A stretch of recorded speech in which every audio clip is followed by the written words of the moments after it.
Good evening, race fans. Look like we are live here on the HotLap as we're going to get you guys up to speed on everything going on at the new Smyrna Speedway.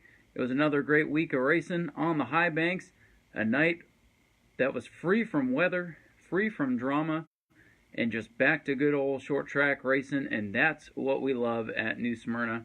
And I want to thank everyone that came out to the races with us on Saturday. I know we didn't have the biggest car counts in all the divisions, but still some really good racing, and it was just nice to have a night where we didn't have to worry about the weather, and we didn't have to worry about going into hurry-up mode and rushing, and we got to do some things that we've been wanting to do for a while, like the autograph session at intermission, which was probably one of my favorite things of the whole night. It was just nice to get down there, invite you fans down to come join us on the racetrack and meet with the drivers, get some autographs. We got to interview a lot of the drivers, and that's the kind of thing we're trying to get back to at New Smyrna. Get you fans involved, get you fans talking about New Smyrna again, giving you guys something extra to go home with every night. So for those of you that came out, thank you. Hope you enjoyed that autograph session. We're going to do it again here this weekend, of course, weather permitting and all that.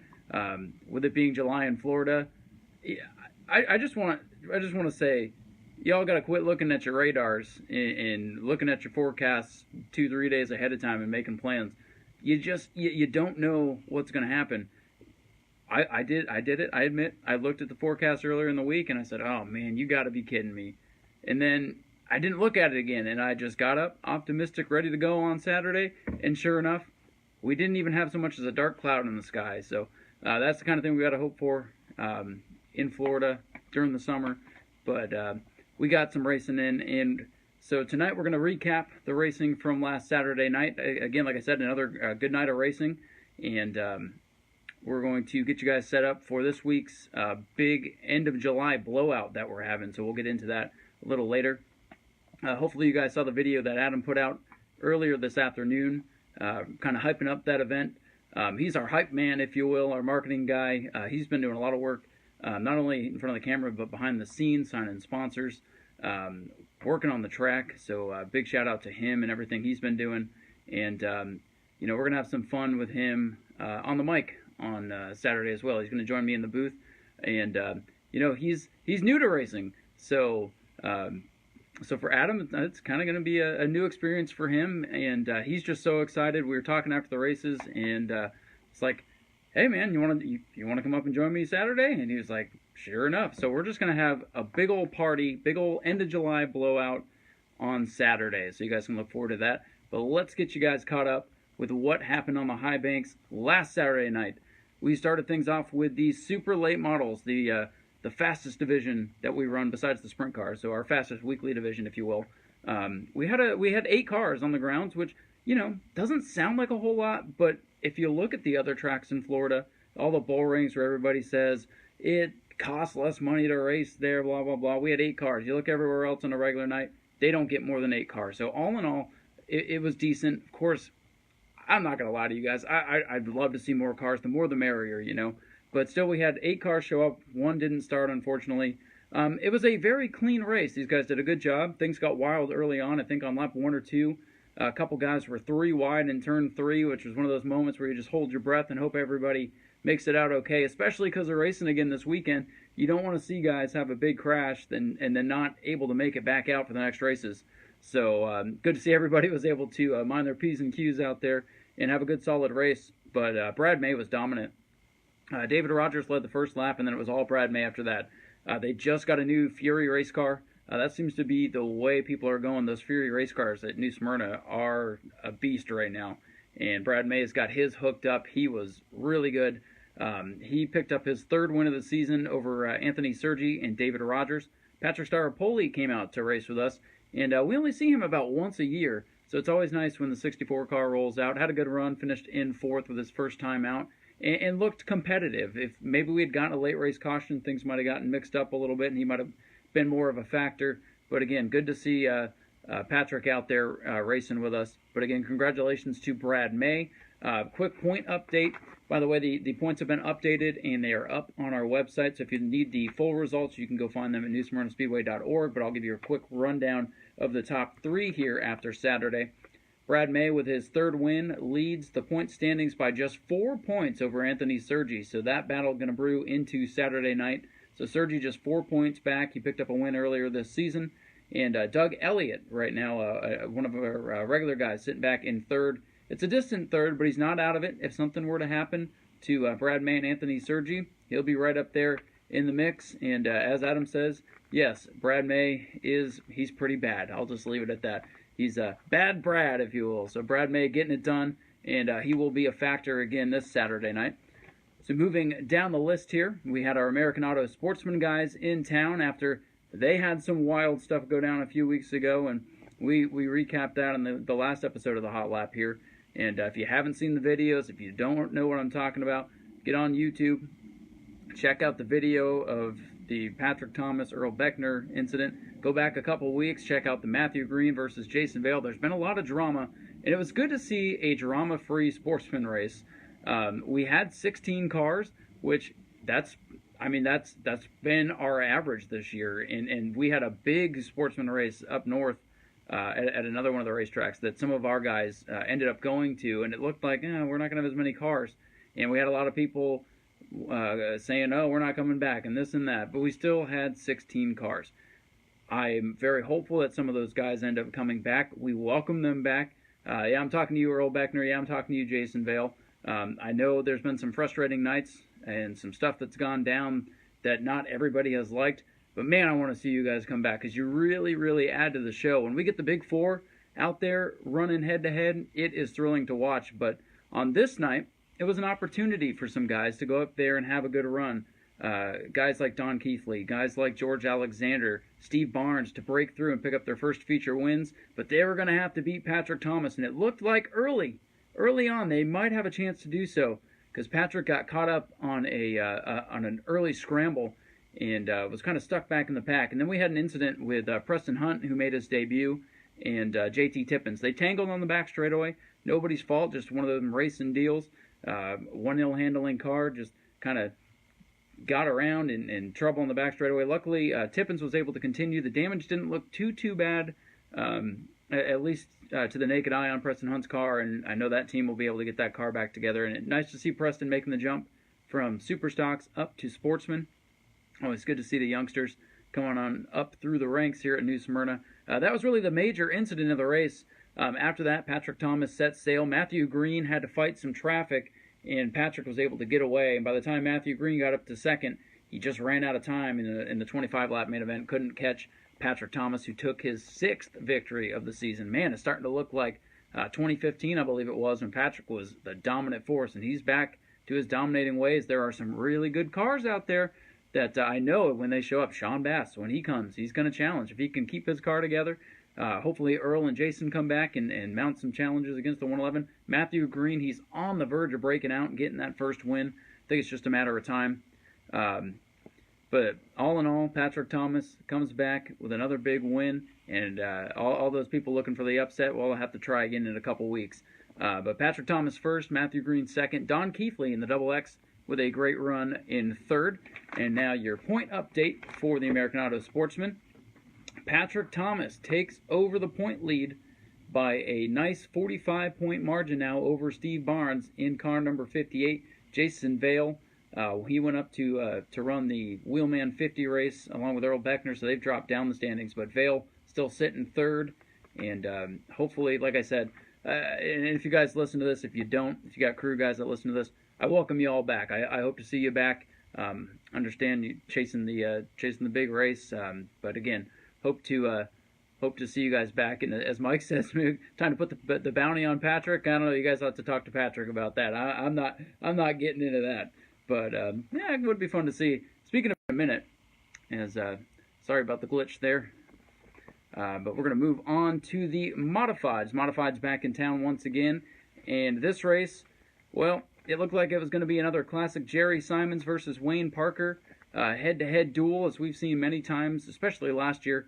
And man, Jerry Simons, 2 weeks in a row, mechanical gremlins. I guess he had an oil line issue the week before, and now that damaged the motor. That's what I heard after the races anyways. You guys can correct me if I'm wrong on that. Heard that through the grapevine. But another unfortunate mechanical issue for Jerry Simons, who's been the dominant modified this season.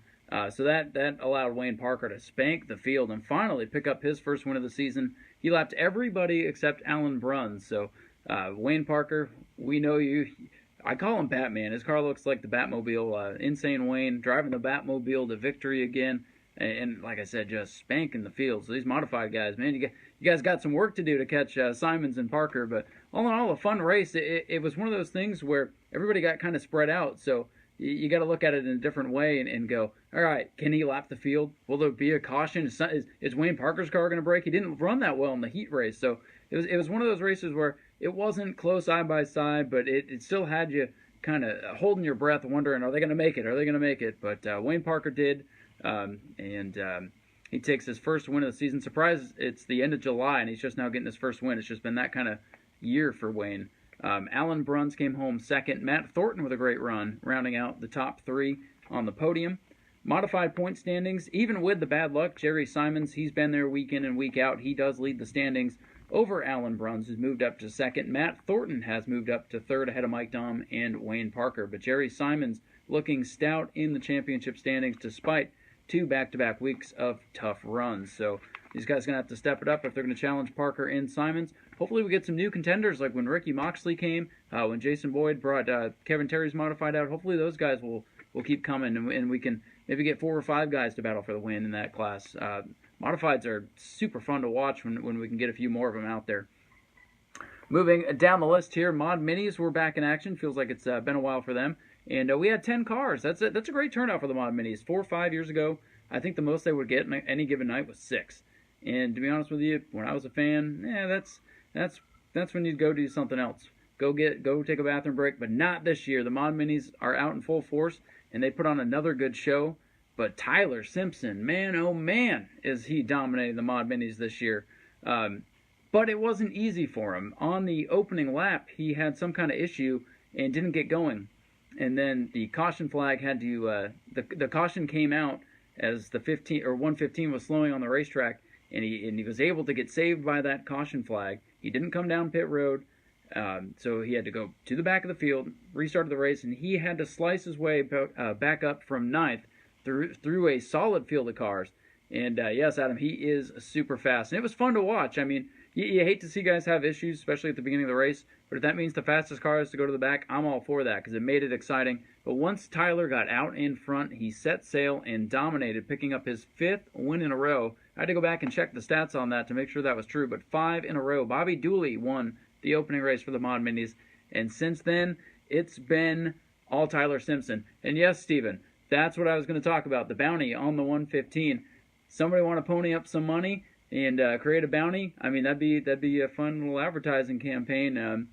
Get your sponsor out there, and if someone can beat that 115 fair and square, boom, you got a bounty. And rumor from General Manager Rusty, more Mod Minis coming. That's what we like to hear. So again, double digits on this night. We got more coming. The Mod Minis looking to steal the show as we go further on down the season. And they are a lot of fun to watch. I don't care if they're 4-cylinder cars, 6-cylinder cars, 8-cylinders. I don't care. Put race cars on the track, put a lot of cars out there. I'm having a good time. So Mod Minis, great turnout. Appreciate watching you guys. Congratulations again to Tyler Simpson. Real quick, in second, impressive run with his first time out in a Mod Mini for Dylan Reynolds, driving Jamie Dixon's number 8 car. Thought it was going to be Jamie Dixon, and then I got the roster, and Dylan Reynolds. So nice to see a nice youngster coming up. And man, if we could have gotten a late race caution, we would have seen Tyler and Dylan go at it maybe door to door. Would have been fun to watch. But great run for Dylan Reynolds. Hopes to see more from that team as the season goes on as well. And then David Russell with a solid 3rd place finish. So congratulations to our top 3 in the Mod Minis. On to the point standings. Of course, 5 wins in a row. Of course, Tyler Simpson's going to be atop the standings. And he leads by a wide margin over David Russell in 2nd. And Bobby Dooley has slipped down to 3rd in the standings. So about 23 points out for Dooley, 21 out for David Russell. So they have some work to do, but they are not out of it. And Steven Simpson's telling the Mod Minis, you guys better bring your best. So let's see if anyone can pony up to the challenge and knock the 115 off the top spot. So that'll be fun to follow as we go on through the season. Bombers were in action again this week. They had double features, and we turned it into a triple crown. Well, I did. I made it up. We only had 4 cars. I was hoping to see more. We kind of see that ebb and flow with the Bomber division. We start with a number of them, and then they race week in and week out. And from what I've been hearing from some of the guys in the pits, and that's tough on them, that's tough on their cars. They are bone stock for the most part, other than safety stuff. So we've seen a bit of a fall off. But the guys that are racing are really trying to rally some of their buddies to get back in their cars and get them back out there. So hopefully we'll see that kind of pick up as the rest of the season progresses. But nonetheless, the cars that were there, they did put on some good racing. It was really fun to watch Mike McCormick in car number 5 because he looked real fast for 5-6 laps, and then Dan Webb would catch him. And somehow, some way,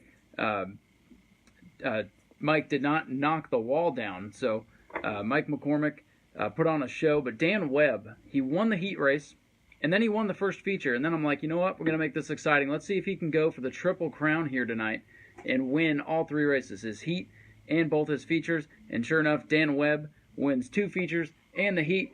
So Dan Webb, triple crown winner on the night, so impressive showing. John McCormick was 2nd, Mike McCormick 3rd, and John Delancey 4th in both races, so that was the finishing order both times. So it wasn't a fluke win for Dan at all. He came out and dominated both races and wins the triple crown. So congratulations to Dan Webb and William. We have the Strictly stocks. You guys can come out and race with the Strictly stocks with the full size cars. So that's out there. No one's brought one out yet. So feel free to be the first one to come on out and get the Strictly stocks fired up. So they've split the Bombers. The Bombers are 4 cylinders now. Strictly stock's going to be 6 and 8. You can check the rules on the website if you're interested in that. And I know, William, if there's a guy who can get a car ready for that, it's you. You probably got a couple. And, if you're not having fun in the Bombers, I know you got a super stock, so bring that sucker on out. Get that thing ready to go. Love to see you back at the racetrack. We had one more race to round out the night, and that was our Atlanta's Contractors Dash for Cash with the American Auto Sportsman. And with Patrick Thomas, Matthew Green rounding out the top 2 in the feature, that made the door open for somebody to pick up a nice win in the Dash for Cash. And we saw George Alexander hold off Don Keithley and Steve Barnes in a very tight race. They were nose to tail, bumper to bumper, the entire 10 laps. And it was fun to watch. And real nice to see George Alexander finally pick up a victory. I know it's not a feature, but a win is a win. I don't care if you win a heat race. I don't care if you win a feature, a dash, whatever it may be. I don't care if you win qualifying. A win is a win. And at New Smyrna, it is not easy to win. So congratulations to George and team. They've been at it for about 3 years now trying to get a win. And it's just nice. That's what I love about the Dash for Cash. It really gives an opportunity for a fresh face to break through. I mean, we've seen Steve Barnes win earlier, and with the top 2 guys being out of that race since they had a good feature, it was nice to see George get that win. If you check out our highlight reel, at the end of it, there's a freeze frame when George waves the flag and he smiles, and you could just see how happy he was. I saw him standing in line picking out his payout in the bar afterwards, and you could just see he's very calm, cool, and collected, a man of few words, but there was just that glow on his face finally picking up the win, and that's what it's all about. That's what we like to see. So big thanks to American Auto, Atlanta's Contractors, and EJ for putting on that extra race for those guys. It really does mean a lot to them, and that's why the Sportsman is our strongest class right now.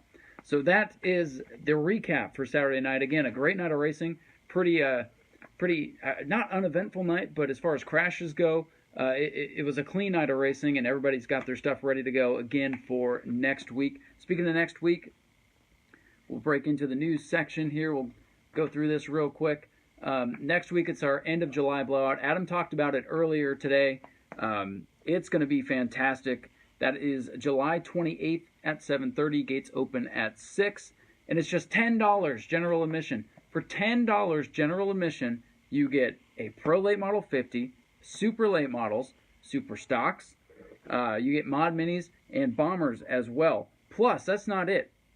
On top of your $10 admission, we're doing $1 hot dogs, we're doing $1 Land Shark drafts, and we're going to have a party. Adam's going to be up in the booth with me. He's going to be the hype man. He's going to be going through the grandstands. We're going to have all kinds of things going on. We're going to have a ton of fun. We want this to be our end of July party blowout. We want the crowd rocking. We want you guys having fun. We want to bring that atmosphere back to New Smyrna Speedway, and we just want it to be fun. We want you guys, when you come to the racetrack, to have fun. So no matter what, that's what it's all about. And $10 general admission, guys. $10 to come to the races and get all that action. So mark your calendars now. Make your plans. And some other news for our super late model teams. You're going to have your town hall meeting this Saturday at 2 o'clock in the bar on the grandstand side. So if you have comments, concerns, anything that you'd like to bring to our attention, and now that'll be your time. 2 o'clock on Saturday at the bar behind the main grandstands. So super late model teams, come on out a little bit early. Let us know what you have to say. And yeah, Rusty, 50 lap pro late model race plus supers for just $10. Maybe we have lost our minds. Maybe that's a good thing. Let's bring this place back to life here. And I want to see the grandstands packed. So if you guys haven't been out for a while, come on back and see us. Excuse my dog. I try to gate them, and then they knock the gate down because they hear me talking. They don't know what's going on. They like the cameras. So excuse my dogs here. Couple other things to note here. We will be live with the Pit Pass podcast, the show that me and Adam have started on Saturdays at the racetrack. We're going to have some guests with us, I'm sure. And, you know, Adam mentioned it in his thing earlier. We unfortunately lost a great show on Saturday. It went out live, but unfortunately something happened when we tried to post it, and it looked like it went up, and then it was gone. So we had Patrick Thomas, David Rogers on board. And for those of you that got to see it live, well, that's your bonus for checking it out live. We'll get the kinks worked out. We'll make it better.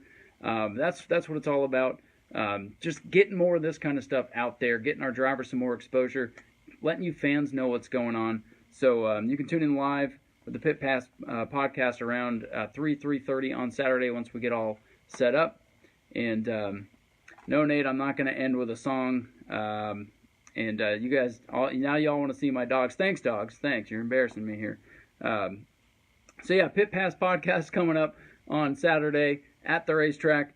And on top of all that, we're going to have an autograph session for our super and pro late model guys. So $10 general admission, $1 hot dogs, $1 drafts. Here comes the dog. Speaking of hot dogs, come here, come here. They want to see you. See, this is my little guy here. He's crazy. So $1 hot dogs. He hears dogs and he goes crazy. So $10, pro late models, super late models, super stocks, Mod Minis, Bombers, and it's going to be a party. So I hope to see you all there, and appreciate you guys checking out the show. Hope you're enjoying it, and thanks to all our racers and our great fans and everybody working behind the scenes at New Smyrna. Keep up the great work. We're going to turn this place into the best short track just like it should be. So we'll see you guys on Saturday. Have a great week.